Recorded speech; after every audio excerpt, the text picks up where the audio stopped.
अंग्रेजों का एक अखबार निकलता था इस देश में, जो अभी भी निकलता है, उसका नाम था द टाइम्स ऑफ इंडिया। ये अंग्रेजों का अखबार है, आज भी है। अंग्रेजी एक कंपनी है जिसका नाम है बेनेट एंड कोलमैन, ये उसी कंपनी का अखबार है, तभी से निकलता है। तो टाइम्स ऑफ इंडिया की ये पॉलिसी थी कि मुस्लिम लीग का नेता छोटी से छोटी सभा का आयोजन करे तो उसको बड़े से बड़ा पोस्टर बनाकर, उसकी बड़ी न्यूज बनाकर टाइम्स ऑफ इंडिया के फ्रंट पेज पर देना। कई बार ऐसी हंसी आती है, मोहम्मद अली जिन्ना को जुकाम हो गया, खांसी हो गई, तो टाइम्स ऑफ इंडिया की फ्रंट पेज की न्यूज होती थी कि मोहम्मद अली जिन्ना कल से बीमार है, वो घर से बाहर नहीं निकला, उसको फ्रंट पेज पे कवरेज होता है। और आपको मैं एक आश्चर्य करने वाली बात बताता हूं कि मोहम्मद अली जिन्ना मुस्लिम लीग का नेता था, मुसलमानों का नेता वो कभी नहीं बन पाया। मुस्लिम लीग एक संगठन था, उसका नेता था, मुसलमानों ने उसे अपना नेता कभी नहीं माना। आप जानते हैं कारण क्या था? कारण सबसे बड़ा ये था कि मोहम्मद अली जिन्ना रोज हंदी मांस खाता था। हंदी मांस समझते हैं, पोर्क, और मुसलमान उसको अपना नेता मान नहीं सकते जो हंदी मांस खाए।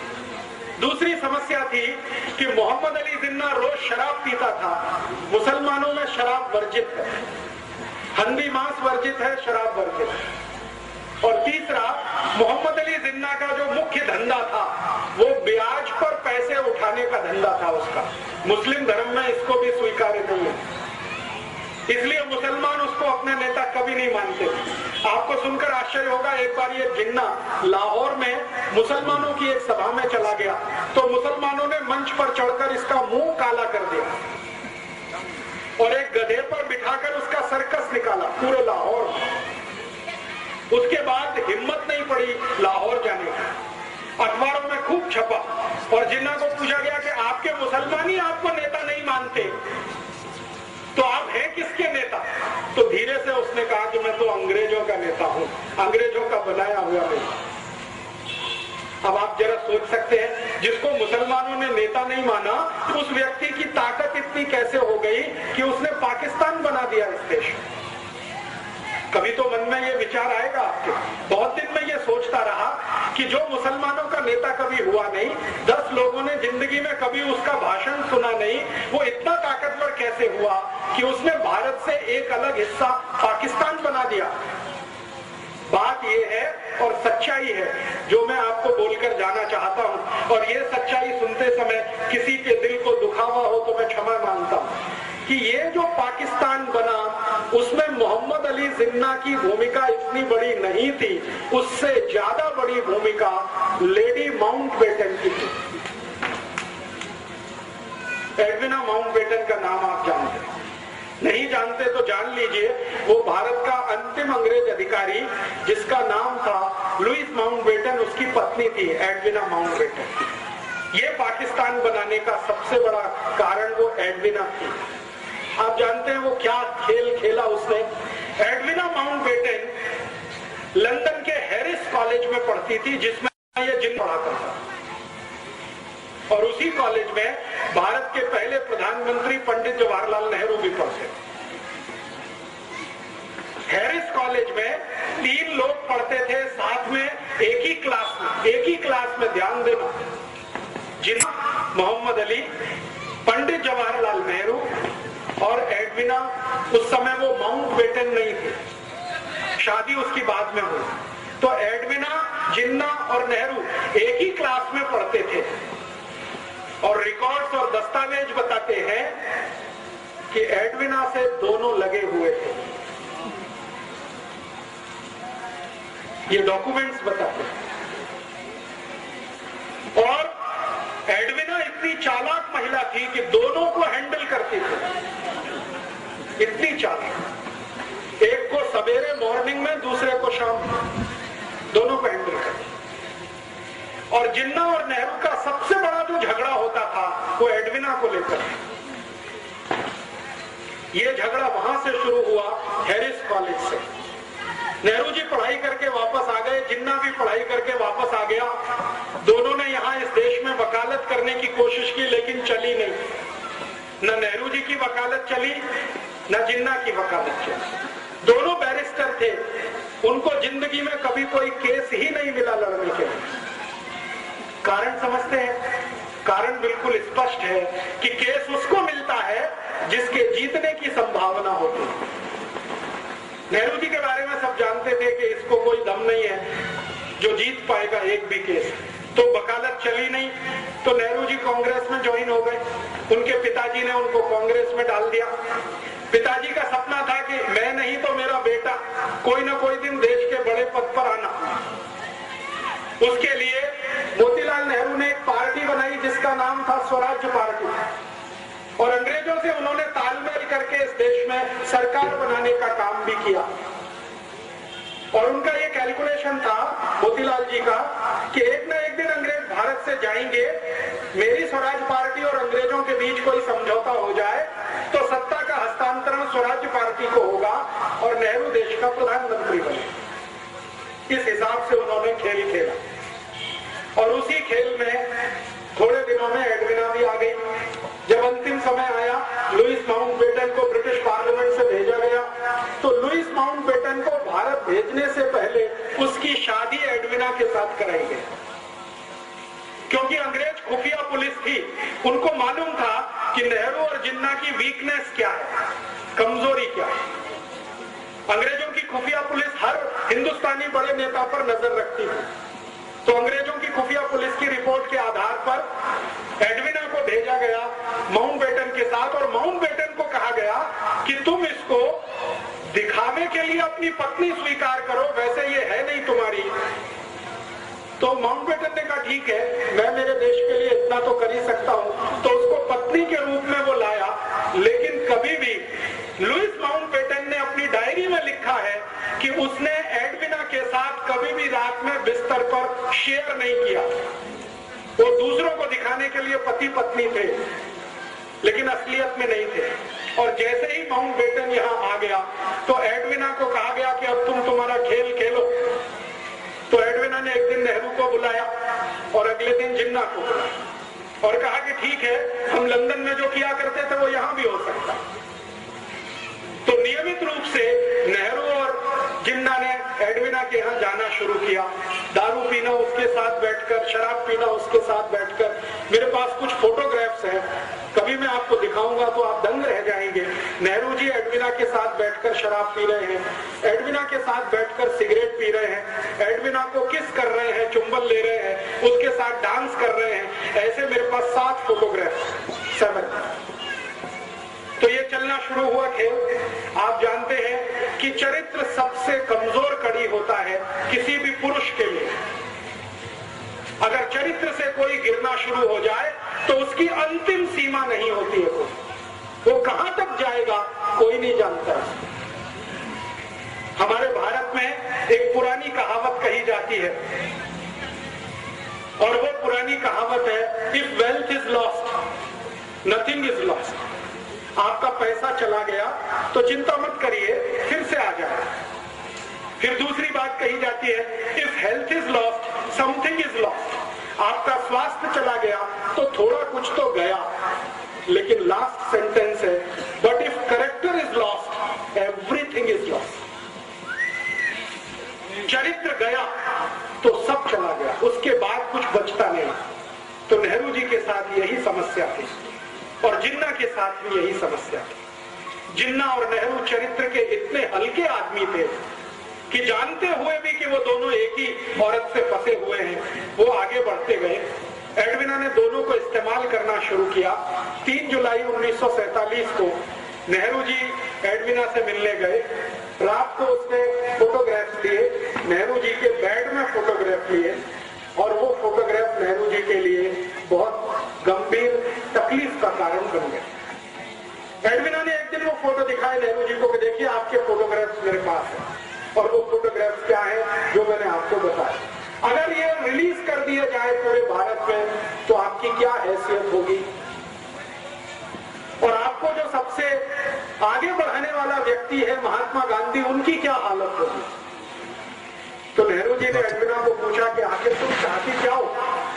तो उसने कहा कि एक पेपर है, उस पर आप साइन कर दीजिए। तो नेहरू जी ने कहा वो पेपर क्या है। तो उनका पेपर है कि भारत का बंटवारा करना है, हिंदू और मुसलमान के आधार पर करना, आप इसको साइन कर दीजिए। तो नेहरू जी ने कहा कि मेरी कांग्रेस वर्किंग कमेटी से पूछ लेता हूं। तो एडविना ने कहा इतना वक्त नहीं है मेरे पास, आप साइन करते हैं या कल ये फोटोग्राफ टाइम्स ऑफ इंडिया में छपते हैं। नेहरू जी सरेंडर हो गए। रात को 3 बजे 3 जुलाई 1947 रात को 3 बजे उन्होंने भारत पाकिस्तान बंटवारे के पेपर्स पर साइन किए। अगले दिन सवेरे उसने जिन्ना को बुलाया, एडविना ने, और जिन्ना के साथ उसने यही खेल खेला। उन्होंने कहा मिस्टर जिन्ना, आपके कुछ फोटोग्राफ्स मेरे पास हैं, आप चाहें तो मैं उन्हें टाइम्स ऑफ इंडिया में रिलीज करती हूं।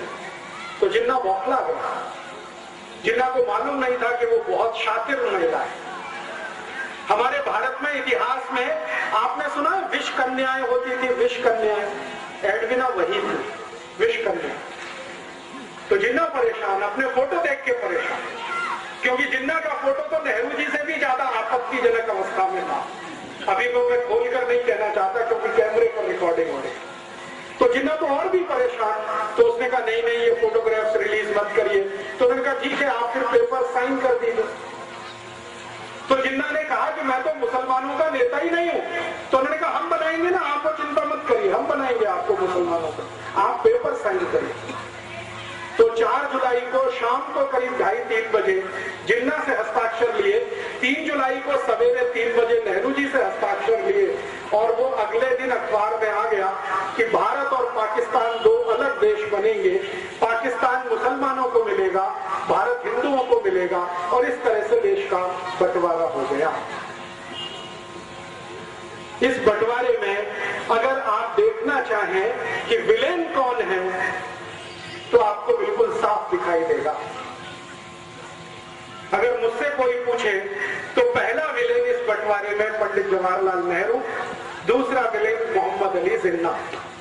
और मैं पंडित नेहरू को पहला विलेन क्यों मानता हूं, मैं आपको एक दूसरी घटना बताता हूं जो इतिहास में अभी दर्ज नहीं है, लेकिन डॉक्यूमेंट्स में वो घटना घटित है, डॉक्यूमेंट्स में उसका जिक्र है। वो घटना क्या है? घटना ये है कि भारत पाकिस्तान बंटवारा हो गया जिन्ना के हस्ताक्षर और नेहरू के हस्ताक्षर से। थोड़े दिन के बाद गांधी जी को यह पता चला। गांधी जी को पता चला तो गांधी जी ने अपना सिर पीटा। आप में से कोई शायद ये बात नहीं जानता है, गांधी जी को एक आदत थी, और वो आदत ये थी कि वो अपने पर जब गुस्सा करते थे तो अपना सिर पीटते थे, ऐसे करके बहुत तेज मारते थे, घूंसों से मारते थे, अपने को मारते थे। जिस दिन गांधी जी को पता चला कि नेहरू ने बंटवारे के पेपर्स पर हस्ताक्षर किए, उस दिन उन्होंने अपने को पीटा और उन्होंने कहा कि अब मैं जिंदा नहीं रहना चाहता, क्योंकि मैंने जिसको आगे बढ़ाया वो इतना कमजोर निकलेगा ये मुझे नहीं मालूम। परिणाम क्या हुआ? गांधी जी ने जिन्ना को बुलाया और कहा कि भाई तुम ये बंटवारा क्यों कर रहे हो? तो जिन्ना ने कहा बापू मैंने हस्ताक्षर कर दिए हैं, लेकिन आप मुझे एक वचन दो तो मैं मेरा एक एफिडेविट लगाने को तैयार हूं, और एडविना ने मेरे साथ जो ब्लैकमेलिंग किया है वो सबको बताने को तैयार है। गांधी जी ने पूछा क्या? उन्होंने कहा कि मुझे भारत का प्रधानमंत्री बनवा दो। गांधी जी ने कहा बस इतनी ही मांग है तुम्हारी? उन्होंने कहा हाँ, मुझे प्रधानमंत्री बनवा दो, मुझे पाकिस्तान नहीं चाहिए। तो गांधी जी ने कहा ठीक है मैं विचार करूंगा तुम्हारी मांग पर। अगले दिन नेहरू को बुलाया और नेहरू से कहा कि देखो जिन्ना तैयार है, वो एफिडेविट देना चाहता है, एडविना ने कुछ ब्लैकमेलिंग किया है, वो पूरे देश को बताना चाहता है, उसकी एक ही शर्त है कि भारत का प्रधानमंत्री उसे होना। बोलो। तो नेहरू जी ने कहा कि बापू जिन्ना को भारत का प्रधानमंत्री तो क्या, मैं मेरे ऑफिस का चपरासी नहीं बना सकता, कारकुन नहीं बना सकता। तो गांधी जी ने कहा तुमको जिन्ना से इतनी दुश्मनी क्यों है? तुम दोनों साथ साथ पढ़े लंदन में हैरिस कॉलेज में, तुमको स्कॉलरशिप मिली, जिन्ना को स्कॉलरशिप मिली, साथ में जिस स्कूल में तुम पढ़े साथ में रहे 15 साल, और तुम में दोस्ती इतनी ज्यादा थी, अब ये दुश्मनी इतनी क्यों? तो नेहरू जी ने असलियत नहीं बताई। जिन्ना और नेहरू जी की जो दुश्मनी थी उसका कारण था एडविना। और कोई दूसरा कारण नहीं। गांधी जी को बताया नहीं। नेहरू जी ने कहा कि मैं तो प्रधानमंत्री तो क्या चपरासी नहीं बना सकता। तो गांधी जी ने कहा कि फिर क्या होगा, देश का बंटवारा। तो उन्होंने कहा कि ठीक है, बंटवारा हो जाए, मुझे उसमें कोई आपत्ति नहीं। तो गांधी जी का कांग्रेस तो तैयार नहीं है इसके लिए। तो उन्होंने कहा ठीक है, कांग्रेस थोड़े दिन में तैयार हो जाएगी। ऐसे करके गांधी जी और नेहरू जी का वार्तालाप पूरा हुआ। फिर गांधी जी ने कांग्रेस वर्किंग कमेटी की मीटिंग बुलाई। 15 उसमें सदस्य थे। उन 15 सदस्यों के सामने गांधी जी ने कहा कि भारत आजाद होगा, लेकिन दुख है कि बंटवारे के साथ कौन प्रधानमंत्री बने। तो गांधी जी ने एक फॉर्मूला दिया कि कांग्रेस वर्किंग कमेटी जिसको अपना अध्यक्ष चुनेगी वो भारत का प्रधानमंत्री होगा। तो वोट डालने का काम किया गया। कांग्रेस वर्किंग कमेटी में वोट डाला, 15 लोगों ने वोट डाला, तो 13 लोगों का वोट सरदार वल्लभ भाई पटेल के पक्ष में गया। 13 लोग। एक वोट पंडित जवाहरलाल नेहरू के पक्ष में गया और एक व्यक्ति कांग्रेस वर्किंग कमेटी में एब्सेंट हो गया, वो वोट डालने नहीं आया। और जो व्यक्ति एब्सेंट था वो अनुग्रह नारायण सिन्हा नाम के एक व्यक्ति थे, पटना से थे, बिहार से। वो एब्सेंट हो गए। तो एक वोट नेहरू को, 13 वोट पटेल को। गांधी जी के फॉर्मूले के अनुसार पटेल भारत के प्रधानमंत्री बने, क्योंकि वर्किंग कमेटी ने अध्यक्ष चुना। जब नेहरू जी को पता चला कि वो इलेक्शन में हार गए, तो वो फिर गांधी जी के पास आए और उन्होंने जो वाक्य बोला वो मैं आपको ऐसे का ऐसे ही सुनाता।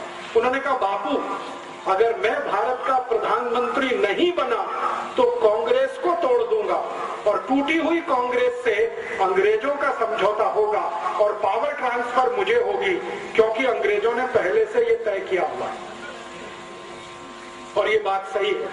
ब्रिटिश पार्लियामेंट में ये तय हो गया था कि भारत में कभी सत्ता का हस्तांतरण करना पड़े तो नेहरू के हाथ में ही सत्ता देनी है। क्यों? क्योंकि विंस्टन चर्चिल और क्लेमेंट आर एटली, जो दो बड़े लीडर थे उस समय इंग्लैंड के, एटली प्राइम मिनिस्टर था, Churchill leader of the opposition था, दोनों का ये मानना था कि ये नेहरू अपना ही आदमी है, शरीर से दिखने में हिंदुस्तानी है, आत्मा इसकी अंग्रेजों वाली है, इसको सत्ता दे दो तो भारत हमारे ही कब्जे में रहेगा, ऐसा मान लो। तो ब्रिटिश पार्लियामेंट ने प्रस्ताव कर दिया था। नेहरू जी को उसकी जानकारी हो गई थी। नेहरू जी ने इस पर गांधी जी को ब्लैकमेल किया और कहा कि मैं अगर सत्ता में नहीं आया तो कांग्रेस को तोड़ूंगा। और अंग्रेजों ने घोषणा की थी कि कांग्रेस अगर टूट भी गई तो नेहरू वाली कांग्रेस को वो पावर ट्रांसफर करके भारत से चले जाएंगे। तब गांधी जी ने सरदार पटेल को बुलाया और कहा कि अब क्या करना है। तो सरदार पटेल ने कहा कि देश का एक बंटवारा और हो, ये मुझे मंजूर नहीं है, मैं मेरा वापस लेता हूं, आप नेहरू को प्रधानमंत्री पद की शपथ करवाइए। तो गांधी जी ने कहा कि मैं प्रधानमंत्री पद की शपथ उसको नहीं करा सकता, क्योंकि मेरा दिल अब उससे हट गया है। ये जरूर है कि तुम मंत्रिमंडल में आ जाओ, डिप्टी प्राइम मिनिस्टर की पोस्ट पे रहो, ताकि नेहरू के ऊपर कंट्रोल रहे, और मैं तो जाऊंगा नहीं ऐसे किसी समारोह में जहां नेहरू को प्रधानमंत्री पद की शपथ दिलाई जाएगी। और आप जानते हैं कि 15 अगस्त 47 को जब शपथ ग्रहण समारोह हुआ, गांधी जी उसमें नहीं गए। गांधी जी नहीं गए। गांधी जी उस समय बंगाल के एक गांव में थे, नोआखाली में। ये गांव अभी बांग्लादेश में चला गया। तो नोआखाली के गांव में गांधी जी थे। करीब करीब दिल्ली से ये 1700 किलोमीटर दूर है नोआखाली। गांधी जी दिल्ली में नहीं थे। ट्रांसफर ऑफ पावर हुआ है। गांधी जी ये कहा करते थे, स्वतंत्रता नहीं आई है, आजादी नहीं आई है, सत्ता का हस्तांतरण हुआ है बस। और जो गांधी जी बोलकर नहीं गए और वो उनके कहने में समझ में आता है, वो मैं कह देता हूं। गांधी जी ये मानते थे कि गोरे अंग्रेजों की सत्ता किसी काले अंग्रेज के हाथ में आई, इसलिए वो सत्ता के समारोह में शामिल नहीं हुए। और आप फिर जानते हैं, इतिहास आपके सामने है, जिन्ना अलग पाकिस्तान का बन गया, ये बन गया। एक घटना बीच में और हुई थी, वो भी मैं समझा दूं आपको, तो समझ में आएगा नेहरू जी का चरित्र। गांधी जी को एक डॉक्टर मिलने आया एक बार, और ये घटना आजादी मिलने से थोड़े दिन पहले की है।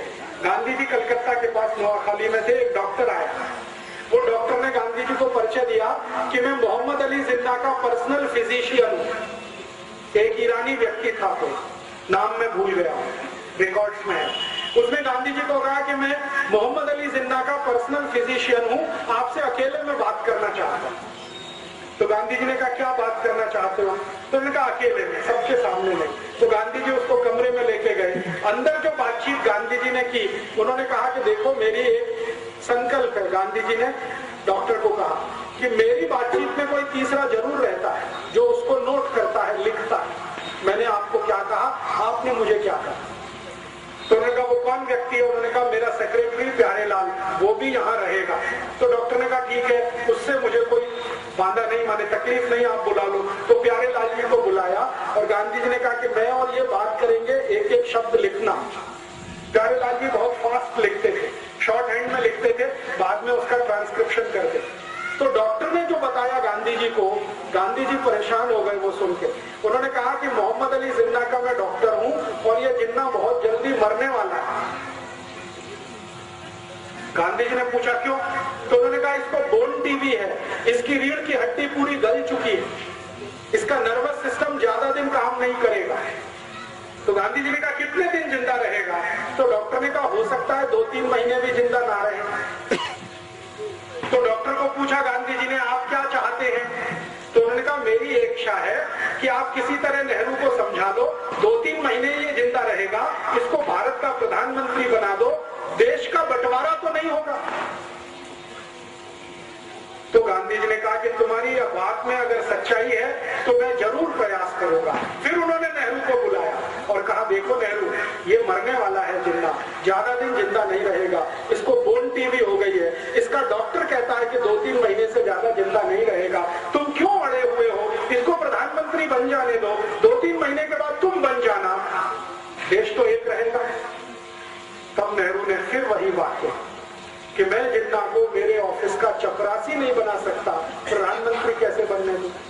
तो नेहरू की जिद और जिन्ना का ब्लैकमेलिंग, ये दोनों मिलकर भारत का बंटवारा कर गए और इसमें भारत टूटा। भारत और पाकिस्तान दो अलग देश बने, किसी सिद्धांत के आधार पर नहीं, कोई विचार के आधार पर नहीं, सिर्फ प्रधानमंत्री पद की कुर्सी के कारण। और मैं अभी सब लोगों को ये बोलता हूं कि नेहरू जी तो स्वर्गवासी हो गए 1964 में, लेकिन उनकी आत्मा अब भारत के उन सब नेताओं में प्रवेश कर चुकी है जो कुर्सी के लिए कुछ भी करने को तैयार। वो तो मर गए 27 मई 1964 को। और आप में से शायद कोई जानता है या नहीं, नेहरू जी की मृत्यु बहुत ही दुखद थी। उनको सबसे खराब वो बीमारी हुई थी जिसको सेक्सुअल ट्रांसमिटेड डिसीज कहा जाता है, STD, आज का एड्स कह सकते हैं। STD उनको था और उनकी मृत्यु के समय जिस डॉक्टर ने उनको एग्जामिन किया था वो बताता है कि नेहरू जी का शरीर सड़ गया, कीड़े पड़ गए थे। बहुत दुखद मृत्यु थी। नेहरू जी की मृत्यु के समय उनके परिवार की जो महिला उनके साथ में थी, उसकी लिखी हुई डायरी में ये है कि नेहरू जी के अंग सड़ गए थे, शरीर के कीड़े पड़ गए थे उसमें, इसलिए वो प्रधानमंत्री पद से छुट्टी लेकर देहरादून गए थे छुट्टी बिताने के लिए, लेकिन वहां से वापस नहीं आए। तो वो तो चले गए, पाकिस्तान बनवा गए इस देश में। जिन्ना का क्या हुआ? भारत पाकिस्तान जैसे ही अलग हुए उसके लगभग 7वें महीने में जिन्ना मर गया। बंटवारा हो गया 14 अगस्त 1947 और इसके ठीक 7वें महीने में जिन्ना मर गया। तो उधर पाकिस्तान जिसने बनाया वो पाकिस्तान का मजा नहीं ले पाया कभी, और पाकिस्तान जिनके लिए बनाया वो पाकिस्तान कभी गए नहीं। आप जानते हैं पाकिस्तान बनाने का जो सबसे बड़ा लॉजिक था वो ये कि भारत में रहने वाले मुसलमान वहां जाएंगे और उनके लिए पाकिस्तान बनेगा। वो यहां से गए नहीं, वो यहां है, शिया हो चाहे सुन्नी हो वो भारत में ही है, वो पाकिस्तान गए थे। और जिन्होंने कभी पाकिस्तान मांगा नहीं, उनके सिर पर यह पाकिस्तान थोप दिया गया। वो अफगानिस्तान की सीमा पर रहने वाले जो बलूची लोग हैं ना, उनके ऊपर जबरदस्ती ये थोप दिया। आज पाकिस्तान क्या है आप जानते हैं। सारा का सारा पाकिस्तान ऐसी समस्याओं से घिरा हुआ है जो उसके जन्म से शुरू हुई, और जन्म से जो समस्या शुरू हुई जिन्ना के द्वारा, उसी का दुष्परिणाम है कि आज तक उस देश में कभी लोकतंत्र नहीं रह पाया, प्रजातंत्र नहीं रह पाया। हमेशा किसी सैनिक ने उसका शासन किया, और आज भी आप जानते हैं परवेज मुशर्रफ उन्हीं सैनिकों का रूप है जो जिन्ना के द्वारा पल्लवित और पोषित हुए। लेकिन भारत को एक बड़ा नासूर दे गए, और वो नासूर ये भारत के 3 विलेन, एक जिन्ना, नेहरू और एडविना, ये 3 विलेन को मैं मानता हूं भारत के बंटवारे